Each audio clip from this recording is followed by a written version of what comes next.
નમસ્કાર વિદ્યાર્થી મિત્રો, તમારું ખૂબ ખૂબ સ્વાગત છે મારી આ ચેનલ સ્ટડી વિથ નેન્સીમાં. જો હજી સુધી તમે મારી આ ચેનલને સબસ્ક્રાઇબ ન કરી હોય તો જલ્દીથી સબસ્ક્રાઇબ કરજો. આજે આપણે પ્રકરણ નંબર 9 ત્રિકોણમિતિના ઉપયોગોમાં સ્વાધ્યાય 9.1 નો પ્રશ્ન નંબર 4 અને 5 જોઈશું. તો જુઓ, સૌની પહેલા પ્રશ્ન નંબર 4 આપેલો છે કે ટાવરના પાયાથી 30 મીટરની દૂર રહેલા જમીન પરના એક બિંદુથી ટાવરની ટોચના ઉત્સેદ કોણનું માપ 30 ડિગ્રી છે, તો ટાવરની ઊંચાઈ શોધો. કે અહીં આપણને આપેલું છે ટાવરનો જે પાયો છે, પાયાથી 30 મીટર દૂર એક જમીન પરનું બિંદુ છે ને ત્યાંથી ટાવરનો ઉત્સેદ કોણનું માપ, એટલે કે બિંદુથી આપણે ટાવરને જોઈએ એટલે બિંદુ નીચે છે, ત્યાંથી આપણે ટાવરને ઉપર જોઈએ તો તેને શું કહેવાય? ઉત્સેદ કોણ કહેવાય. તો ઉત્સેદ કોણનું માપ આપણને કેટલું આપેલું છે? 30 ડિગ્રી આપેલું છે. ટાવરની ઊંચાઈ શોધવાની છે. તો આ ટાવર છે. હવે ટાવરથી 30 મીટર દૂરે, આ 30 મીટર દૂરે એક બિંદુ આવેલું છે. હવે ટાવરથી 30 મીટર દૂર છે, એનાથી જે ટાવરનું આવી રીતે જે ખૂણો બને આને ઉત્સેદ કોણ કહેવાય. એનું માપ આપણને આપેલું છે 30 ડિગ્રી આપેલું છે. બંને વચ્ચેનું અંતર 30 મીટર છે, ટાવર ને બિંદુ વચ્ચેનું, અને એના જે ઉત્સેદ કોણનું માપ 30 ડિગ્રી આપેલ છે. તો આપણે ટાવરની ઊંચાઈ શોધવાનું છે, એટલે આ બાજુનું માપ આપણે શોધવાનું છે. તો હવે આના નામ આપી દઈએ. આને આપણે નામ આપી દઈએ બિંદુ A, B અને C, એટલે ત્રિકોણ કયો બની ગયો? ABC. હવે ત્રિકોણ ABC માં આ શું છે? ટાવર છે. ટાવરની આપણે આ જે બાજુ છે ઉપર, આ ટાવરની ઊંચાઈ છે એ આપણે શોધવાની છે. તો હવે આપણે લખી દઈએ કે અહીં ટાવરની ઊંચાઈ કેટલી છે? ઊંચાઈ AB છે. ઊંચાઈ બરાબર AB જે આપણે શોધવાની છે. અને જે ખૂણો છે, ખૂણો B બરાબર, ખૂણો B છે એ કેટલો છે? 90 ડિગ્રીનો છે, એટલે કાટકોણ છે. અને BC નું માપ આપણને રકમમાં આપેલું છે 30 મીટર. તો હવે એની મદદથી આપણે કેનું માપ ગોતીશું? AB નું માપ ગોતીશું. તો પહેલા તો આપણે જોવાનું આપણને કઈ બાજુ આપેલી છે? BC બાજુ ગોતવી છે AB. તો હવે આપણે ખૂણો કયો? આ ખૂણો ધ્યાનમાં રાખવાનો. તો આ ખૂણો આપણે ધ્યાનમાં રાખીને 30 નો લઈએ તો આ એની કઈ બાજુ થાય? પાસેની બાજુ થાય. અને આ ખૂણાની કઈ બાજુ થાય? સામેની બાજુ થાય. પાસેની ખૂણો છે એની પાસેની બાજુ આપેલી છે, સામેની બાજુ શોધવાની છે. તો સામેની બાજુ ને પાસેની બાજુ એવું સૂત્ર કયું આવે? tan નું. એટલે આપણે લખી દઈશું કે માટે tan થીટા બરાબર શું થઈ જાય? સામેની બાજુ છેદમાં પાસેની બાજુ. tan થીટા બરાબર સામેની બાજુ છેદમાં પાસેની બાજુ. હવે થીટા આપણને રકમમાં આપેલો છે, કેટલો છે? 30 ડિગ્રી. એટલે tan 30 બરાબર, હવે સામેની બાજુ કેટલી છે? AB. એ આપણે શોધવાની છે, એટલે AB ના AB લખી દઈશું.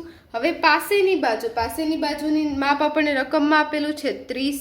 હવે tan 30 ની કિંમત મૂકી દઈએ. tan 30 એટલે કેટલા થાય? 1/√3 બરાબર AB ના છેદમાં 30. માપ શું ગોતવું છે? AB નું માપ ગોતવું છે. AB ને સૂત્ર કરતા કરીએ એટલે AB બરાબર, હવે આ શું થઈ જશે? 30 બીજી બાજુ જાય એટલે ગુણાકારમાં એ છેદમાં હતા તો ઉપર અંશમાં આવશે, એટલે 30 ના છેદમાં √3. હવે આનું સાદુરૂપ આપીએ. છેદમાં √3 છે તો એનો ભાગ ચાલશે કેવી રીતે? કે 30 છે તો પહેલા તો આપણે 3 ના ગુણાકારના સ્વરૂપે લખી દેવાનું, કારણ કે છેદમાં શું છે? √3. તો 30 છે તો એને 10 તેરી 30 લખાય, અને એના છેદમાં √3. હવે આપણને ભાગ ચલાવતા આવડે કે 3 એટલે શું થાય? 3 એટલે √3 ગુણ્યા √3 થાય. અહીંયા 3 એટલે શું થાય? √3 ગુણ્યા √3. તો 3 કટ થઈ જાય, √3 કટ થઈ જાય તો શું વધ્યું આપણું? 10 √3. રકમમાં મીટર આપેલું છે તો આપણે અહીંયા મીટર લખી દઈએ. તો આપણો જે જવાબ આવી ગયો કેટલો આવી ગયો? 10 √3 મીટર. જે ટાવર છે ટાવરની ઊંચાઈ થઈ જશે, ટાવરની ઊંચાઈ બરાબર 10 √3 મીટર. જવાબ. હવે એવી જ રીતે પાંચમો દાખલો જોઈએ. પાંચમો દાખલોમાં આપણને આપેલું છે કે એક પતંગ છે એ જમીનથી 60 મીટરની ઊંચાઈ પર ઉડી રહી છે. પતંગ જમીનથી કેટલી? 60 મીટર ઊંચાઈ પર ઉડી રહી છે. આ પતંગની દોરીથી એક છેડો ક્ષણભર માટે જમીન પરના એક બિંદુ સાથે બાંધેલો છે. આ સ્થિતિમાં દોરીની જમીન સાથેનો ખૂણો 60 ડિગ્રી છે. જો દોરીમાં કોઈ ઢીલ નથી તેવું માની લેવામાં આવે તો દોરીની લંબાઈ શોધો. કે જે જમીનથી 60 મીટર ઊંચાઈએ એક પતંગ ઉડી રહી છે. તો પતંગ છે આવી રીતે ઉડી રહી છે. કેટલી ઊંચાઈએ? 60 મીટર ઊંચાઈ. એટલે ઊંચાઈ કેટલી થઈ ગઈ? 60 મીટર થઈ ગઈ. 60 મીટર ઊંચાઈએ પતંગ ઉડી રહી છે. હવે એનાથી આ પતંગની દોરીથી એક છેડો ક્ષણભર માટે એક બિંદુ સાથે બાંધેલો છે. અહીં એક બિંદુ લઈ લીધું. આ જે દોરીનો છેડો છે એ આ બિંદુ સાથે બાંધેલો છે. હવે આ સ્થિતિમાં દોરી જમીન સાથેનો ખૂણો 60 છે. આ દોરી જે આપણે બાંધી હતી એનો જમીન સાથે કેટલો ખૂણો બનાવે છે? 60. તા જો ત્રિકોણ બની ગયો. હવે આ જે 60નો ખૂણો બનાવે તો દોરીમાં ઢીલ નથી. એટલે આવી રીતે દોરી એકદમ કડક રહે છે, ઢીલ નથી. તો તેનું માપી તેવું માની લેવામાં આવે તો દોરીની લંબાઈ શોધો. આપણે દોરીની લંબાઈ શોધવાની છે. આને પણ નામ આપી દઈએ ABC. તો હવે ત્રિકોણ ABC બની ગયો. આપણને એક બાજુનું માપ ખબર છે, ખૂણો ખબર છે, એના ઉપરથી આપણને બીજી બાજુનું માપ મળી જાય. આપણે કેનું માપ શોધવાનું છે? AC નું માપ. તો આપણે આનું માપ શોધવાનું છે. આને આપણે શું કહીશું? કર્ણ કહીશું. કર્ણનું માપ શોધવાનું છે. અને આ ખૂણો છે એની સામેની બાજુનું આપણને માપ આપેલું છે. તો હવે રકમની વિગત લખીએ કે અહીં ત્રિકોણ ABCમાં ખૂણો B બરાબર 90 ડિગ્રી.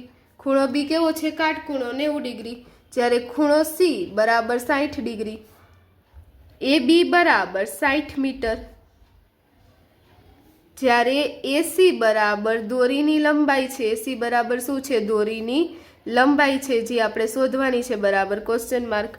હવે આપણે ACની દોરીની લંબાઈ શોધવી છે માટે હવે આમાં જેમાં આપણને સામેની બાજુ અને કર્ણ આવતું હોય એવું કયું સૂત્ર? સામેની બાજુ ને કર્ણ, તો એવું કયું સૂત્ર આવે? સાઇન. તો sine theta is equal two શું થઈ જાય? સામેની બાજુ છેદમાં કર્ણ, સાબાની છેદમાં કર્ણ. હવે સાઇન થીટા, થીટા કેટલો છે? 60નો. એટલે sine 60. Sine 60 is equal to સામેની બાજુ કઈ છે? ખૂણાની સામેની બાજુ AB. કર્ણ કયો છે? AC. હવે કિંમત મૂકીએ. સાઇન 60ની કિંમત કેટલી થાય? √3/2 વર્ગમૂળમાં 3/2. હવે ABની માપ આપણને આપેલું છે 60 મીટર અને છેદમાં AC આપણે શોધવાનું છે. એટલે ACનું AC જ રાખીએ. હવે AC શોધવું છે. ACને બીજી બાજુ લઈ જાઓ, સૂત્ર કરતા કરો. માટે AC બરાબર આ ACને બીજી બાજુ અંશમાં લઈ ગઈ માટે 60 ગુણ્યા આ 2 છે એ ઉપર આવશે.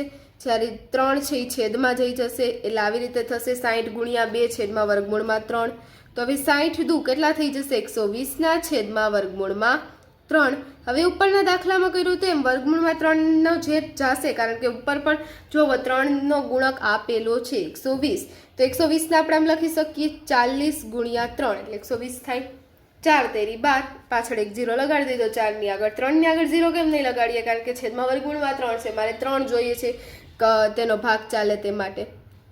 તો હવે તમે જોશો AC બરાબર શું થઈ ગયું? 40 ગુણ્યા 3ના છેદમાં વર્ગમૂળમાં 3. હવે 3 એટલે વર્ગમૂળમાં 3 ગુણ્યા વર્ગમૂળમાં 3. આમ ભાગ ચાલી જાય. વર્ગમૂળમાં 3 કટ થઈ ગયા. તમને આવડે તો સીધું વર્ગમૂળમાં 3 છે ને એ 3 છે તો તમે સીધું આમ કટ કરીને ઉપર વર્ગમૂળમાં 3 લખી દો તો પણ ચાલે. નકર એક સ્ટેપ વધારે સાદું રૂપ આપો તો AC બરાબર શું થઈ જશે? 40 ને વર્ગમૂળમાં 3 એટલે 40 વર્ગમૂળમાં 3 મીટર. તો આપણને ACનો જવાબ આવી ગયો. લખી દઈએ કે દોરીની લંબાઈ બરાબર કેટલી થઈ જશે? 40 વર્ગમૂળમાં 3 મીટર. તો જો આપણા 5મા દાખલાનો જવાબ આવી ગયો. અહીં આપણો પ્રશ્ન નંબર 4 અને 5 પૂર્ણ થાય છે. જો તમને વિડીયો પસંદ આવ્યો હોય તો લાઈક અને સબસ્ક્રાઈબ કરજો. જો હજી સુધી તમે મારી આ ચેનલને સબસ્ક્રાઈબ ના કરી હોય તો જલ્દીથી સબસ્ક્રાઈબ કરજો. Thanks for watching.